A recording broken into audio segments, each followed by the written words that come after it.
Bismillahirrahmanirrahim. Assalamualaikum warahmatullahi wabarakatuh. Jumpa lagi dengan saya di channel Peradaban Indonesia.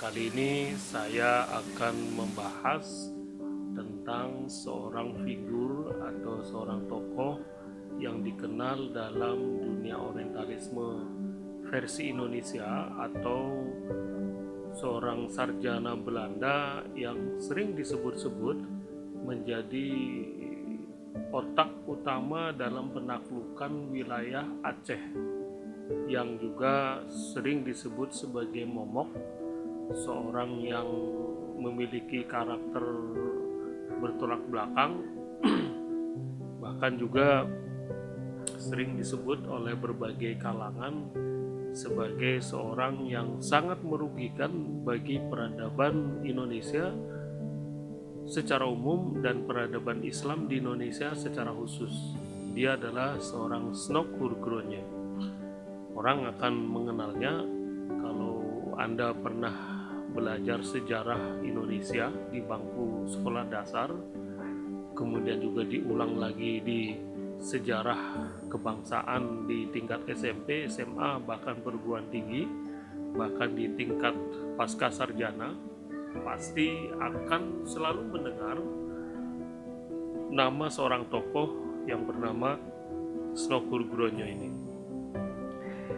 Di sini kapasitasnya saya hanya ingin memaparkan beberapa hasil kiprahnya ya, yang tercatat dalam sejarah, dan memang dia juga salah seorang sarjana Belanda, sarjana Barat yang cukup rajin ya, dan memiliki karya-karya yang sempat terdokumentasikan dalam Perpustakaan Leiden ya, Belanda. Saya hanya memiliki beberapa saja ya, yang memang ini ditulis pada tahun 1900 sekian ya. Dan memang dia bekerja untuk instansi pemerintah Belanda yang berada di wilayah Hindia Belanda atau Nusantara Indonesia. Nah, yang menjadi kontroversi ya, memang dia sendiri pernah juga sempat haji, pernah juga beberapa kali masuk wilayah Saudi Arabia ya, bahkan juga sampai masuk ke wilayah Konstantinopel ya, Istanbul itu wilayah pusat kekhalifahan Turki Utsmani ya, hingga sampai mengetahui beberapa kejadian-kejadian penting ya yang pernah terjadi pada zaman Ottoman ya, Turki Utsmani tersebut. Nah, ini kan sangat luar biasa. Maka tidak mengherankan ya kalau dia itu diklaim, dicap itu sebagai seorang yang akhirnya sanggup menguak kelemahan yang dimiliki oleh bangsa Aceh. Dia satu-satunya orang yang memang ditugaskan oleh pemerintah kolonial Belanda atau VOC ya, untuk bisa menyamar, tapi wallahu alam apakah memang dia menyamar atau memang sempat menjadi seorang mu'alaf ya, ini butuh penelitian khusus ya, bagaimana kiprahnya sebagai seorang orientalis ya, Snok Hurgronya ini. Nah, kontroversi yang lain ya yang sempat saya dapat itu dalam beberapa literasi sejarah, ini ada dalam buku Orang Indonesia di Negeri Belanda antara tahun 1600 sampai 1950. Di beberapa halamannya diceritakan tentang salah satu kiprahnya seorang Snok Hurgronya ini dengan Tuan Abendanon ya, wakil partner surat menyuratnya seorang Era Kartini ya, yang ternyata mereka berdua ya, Tuan Abendanon dan Snok Hurgronya ini sempat mengusulkan pada parlemen Belanda, kerajaan Belanda, untuk melakukan secara segera politik etis. Nah, kalau Anda pernah belajar secara lebih mendalam tentang politik etis adalah bagaimana usaha-usaha dari pihak VOC dan atau kerajaan Belanda sebagai balas budi terhadap masa eksploitasi Belanda dan VOC selama sekian puluh tahun, sekian ratus tahun lamanya di Indonesia, dengan melakukan politik etika secara balas budi dalam bentuk mendirikan sekolah-sekolah, mendidik anak-anak bangsa, menyekolahkan kaum pribumi, memberikan pengajaran dan pelajaran agar mereka pandai membaca, menulis, dan menjadi cerdas. Nah, itu ternyata ya dalam buku sejarah ini, catatan-catatan surat kabar yang pernah beredar di Hindia Belanda dan di Belanda antara tahun 1600 sampai 1950 menceritakan, mengabarkan, dan itu bentuk laporan resmi ya dari surat kabar yang beredar pada saat itu. Salah satunya adalah berkat jasa dari Snokkurgrone ini. Kemudian satu hal lagi juga yang cukup menyengangkan ya buat saya, itu pada masa, kalau Anda lebih mencermati lagi, adalah saat penulisan karya Buya Hamka di bawah lindungan Ka'bah, yang menceritakan bagaimana para kaum santri atau kaum terpelajar yang berasal dari Jawa, Sumatera, dan pulau-pulau lainnya yang pergi haji dan sempat menetap di sana, belajar ilmu agama ya, dan seterusnya hingga bertahun-tahun lamanya, yang memang dicurigai oleh kaum kolonial Belanda ya, para petugas VOC ya, untuk selalu diawasi bagaimana kiprahnya mereka selama di Mekah sana, Madinah sana, terlebih lagi saat mereka pulang ke kampung halamannya, sehingga orang yang memiliki gelar haji akan selalu dipanggil Pak Haji ya, dan yang lainnya itu tidak akan disebut sebagai Pak Haji. Ternyata itu memiliki nilai politis yang sangat tinggi. Salah satunya adalah memang peran dari Snokkurgrone ini untuk bisa membedakan siapa-siapa saja di satu kampung halaman, di suatu daerah yang sudah pernah melakukan praktek ibadah haji atau yang pernah menetap lama di tanah suci. Kenapa? Karena mereka rata-rata biasanya adalah orang yang paling terdepan melakukan pemberontakan, orang yang paling vokal suaranya dalam menentang penjajahan, orang yang paling pertama memimpin satu bentuk perlawanan terhadap pendudukan Belanda dan sejenisnya. Sehingga apa? Mereka akan harus diidentikan sebagai seorang Pak Haji untuk membedakan. Nah, ini sejarahnya. Nah, lebih mendalam lagi, ternyata ya, pada zaman antara tahun 1900 sekian ya, sampai menjelang akhir abad ke-19 itu ya,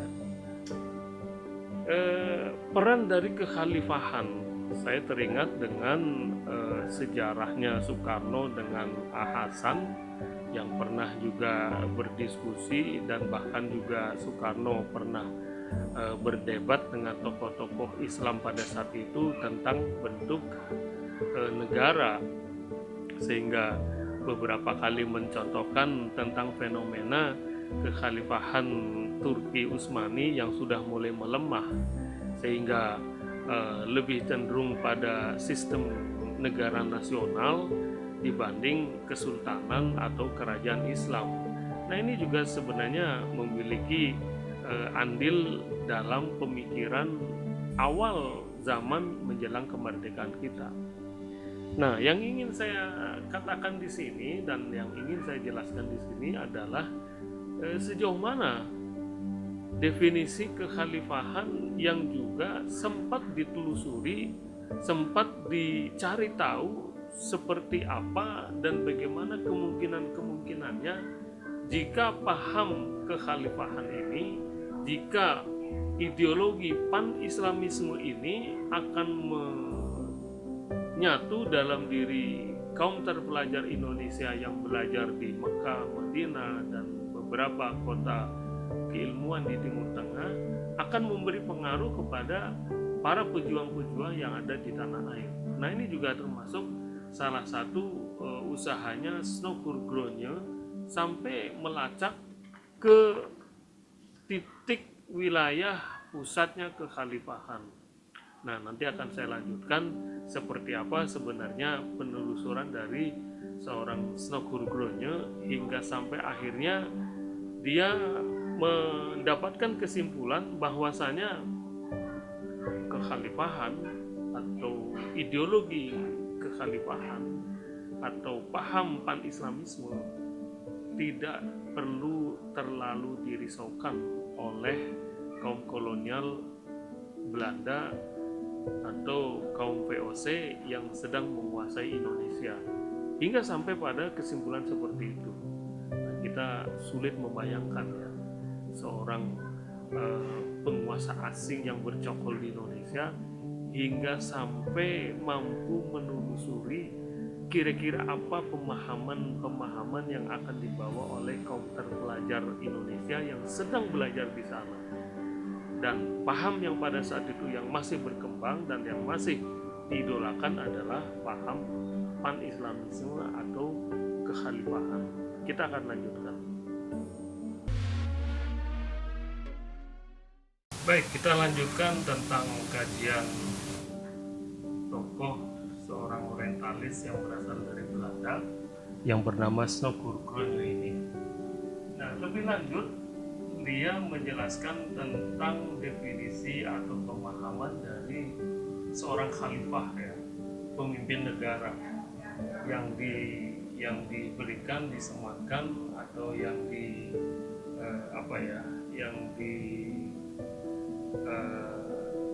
pakaikan ya, yang diberikan kepada seorang pemimpin di sebuah kerajaan Islam atau di sebuah kekuasaan Islam yang disebut dengan khalifah, yang selama itu ternyata memiliki pemahaman persepsi yang unik dan sekaligus lucu kalau menurut Snouckburg-Groningen ini. Kenapa?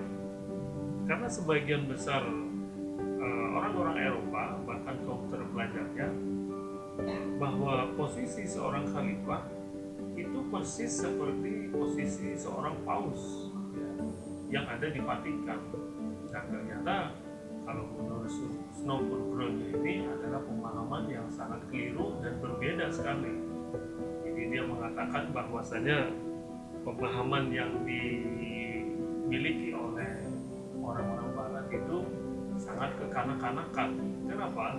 Karena memang secara nyatanya seorang khalifah itu bukan seperti seorang pemimpin dalam urusan spiritual keagamaan ya, bukan hanya sebagai seorang pemimpin teologi yang hanya sekedar memimpin sebuah ritual agama ya, apalagi hanya sekedar menguasai doa-doa ya, kemudian praktek-praktek spiritual dan ritual agama saja, namun lebih jauh dari hanya sekedar sebagai seorang pemimpin dalam bidang teologi, tetapi dia juga sebagai seorang raja. Khalifah adalah sebagai seorang pemimpin perang, khalifah adalah sebagai seorang pemimpin negara, khalifah adalah sebagai seorang pemimpin yang ahli hukum, ahli politik, ahli ekonomi, ahli strategi perang. Kan itu sebenarnya definisi dari seorang khalifah. Maka unik ya dalam penjelasannya, Snouckburg-Groningen itu mengkategorikan bahwa orang Barat pun memang memiliki pemahaman yang sangat kekanak-kanakan.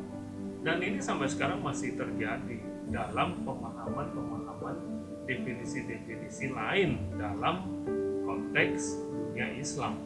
Ya, mereka pasti akan ya mungkin mencibir atau menertawakan ditertawakan. Oh, kenapa orang Islam itu harus ibadahnya itu berdiri tegak, kemudian bongkok, ya, kemudian sambil mencium tanah, kemudian bagaimana tangannya menunjuk satu, kemudian menengok kanan kiri, ya, tanpa mereka ya mau mempelajari apa sih sebenarnya sejarahnya umat Islam itu melakukan bentuk ritual ibadahnya seperti itu. Kan harusnya seperti itu, ya, seperti yang pernah dianjurkan oleh seorang Hasan Hanafi, ya, bahwasanya kita harus belajar mempelajari manusia juga berikut dengan sejarahnya. Bagaimana seorang muslim yang harus menggunakan tutup kepala atau mungkin kerudung atau mungkin cadar kalau tanpa suatu sebab alasan yang kuat. Nah, itu juga akan dijadikan bentuk tertawaan yang tidak akan ada habis-habisnya kalau mereka tidak mau mempelajari bagaimana sejarahnya ke orang Islam itu dari jenis perempuan harus menutup kepalanya, harus menutup sampai tangan di sebelum telapaknya, kakinya tertutupi, dan seterusnya. Baik, kita kembali tentang kajian kekhalifahan ini, ya, yang ingin menjadi penutup dari kajian ini, ya, bahwasanya memang ini hanya sebagai salah satu contoh dari seorang tokoh orientalis yang cukup terkenal di dunia dan juga sangat terkenal di Indonesia. Snoukurbroni sendiri mengambil kesimpulan bahwasanya pemahaman kekhalifahan itu sendiri yang memang juga pernah dijelaskan secara rinci dan gamblang oleh ulama-ulama, terutama seperti ulama Al-Mawardi dan Al-Ghazali, ya, dia jelaskan dan dia paparkan adalah sebagai bentuk yang memang menjadi pusat kekuasaan politik dalam Islam. Nah, ini yang dia tulis, ya, yang dia rangkum dan yang dia garis bawahi, yang memang mencakup segala-galanya. Dalam arti tidak hanya sebagai seorang kepala dalam bidang teologi, tapi juga politik, ekonomi, strategi perang, budaya dan sebagainya.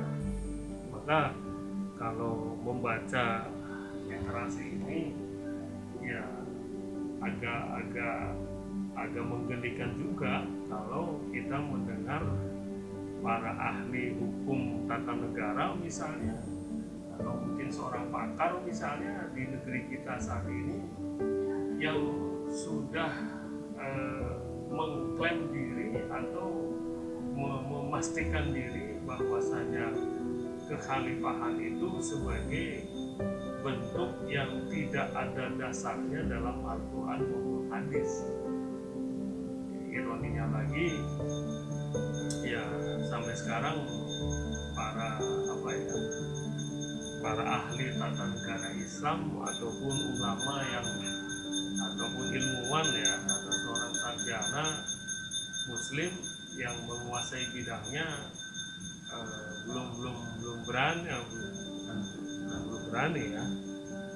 belum mau menjelaskan secara utuh dan detail bagaimana definisi khalifah itu, bagaimana pengertian kekhalifahan itu, ya, sehingga menjadi polemik yang tidak ada habis-habisnya dalam perdebatan di media sosial maupun di media massa, yang seharusnya juga perlu diluruskan setidaknya oleh kaum terpelajar, ya, para guru besar, profesor ataupun ahli sejarah dalam kajian Islam, sehingga tidak menyesatkan bagi generasi muda sekarang ini. Tidak hanya memberikan pemahaman yang sesat, ya, khawatirnya memberikan pemahaman yang keliru atau kesalahan yang fatal, dan mudah-mudahan ini juga menjadi koneksian kita bersama bahwasanya bentuk-bentuk usaha untuk seperti yang dilakukan oleh struktur groundnya itu tidak menutup kemungkinan juga masih terjadi. Itu harapan dari kita bersama, dan mudah-mudahan akan bermanfaat kajian ini walaupun mungkin singkat, tetapi ini memberikan satu gambaran bagi kita bersama bagaimana seorang orientalis, bagaimana seorang ahli di bidang sejarah, budaya, dan peradaban yang mempelajari suatu kajian seperti struktur groundnya ini sampai mampu untuk bisa berhaji, sampai masuk keluar ke pusat kekuasaan Islam misalnya, maka tidak perlu heran dan tidak perlu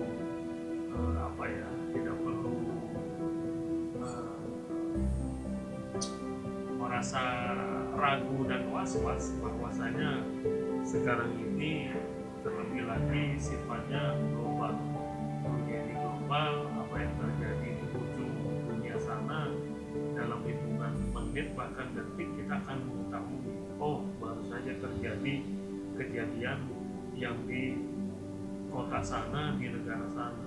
Demikian juga apa-apa yang terjadi di sekitar kita, dan mudah-mudahan kita dapat bisa mengambil iktibar, bisa mengambil hikmahnya bahwasanya memang dari kaum terpelajar yang ingin mempelajari ilmu secara hakiki dengan kaum terpelajar yang memang hanya ingin mencari kelemahannya saja, memang benar adanya bahwasanya di sana ada juga niatan-niatan khusus tersendiri untuk menghancurkan suatu peradaban dengan cara mempelajari ilmu pengetahuan, adat istiadat, kebudayaan, bahkan berpindah agama, memang benar adanya. Jadi ini menjadi bentuk pelajaran buat kita bersama, dan mudah-mudahan kita bukan termasuk orang-orang yang dungu, apalagi kita jangan sampai termasuk pada golongan orang-orang yang tidak mau belajar dan tidak mau mengambil hikmahnya. Jangan sampai kita terjerumus ke lubang kesalahan yang kedua kali, apalagi yang ketiga kali, terlebih lagi kita terjerembab ke dalam lubang yang sama untuk yang kesekian kali. Ini saja yang bisa saya sampaikan, mudah-mudahan bermanfaat. Assalamualaikum warahmatullahi wabarakatuh.